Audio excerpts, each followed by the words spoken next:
Hey, in this video, I'll show you how to edit portrait videos in iMovie. It's the same thing on an iPhone and on an iPad, whether you're using vertical or a portrait mode format to edit. It's the same thing. So, as I said, make sure you give this video a like, subscribe if you're new, and also comment down below if you have any questions whatsoever.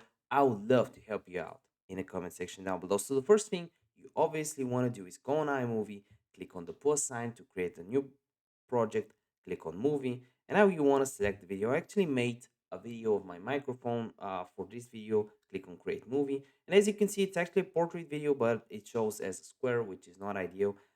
So what you want to do is select the video until it is yellow, just like this.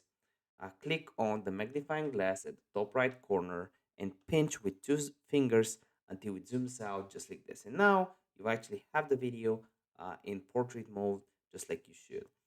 So to save it, what you want to do is click on done, export. And if when you export it, if you still have the black screen, you can actually edit it from the crop function in your Photos app. So this is how you do it. If you have questions, you know where to go. Comment section. See you in the next video. Bye.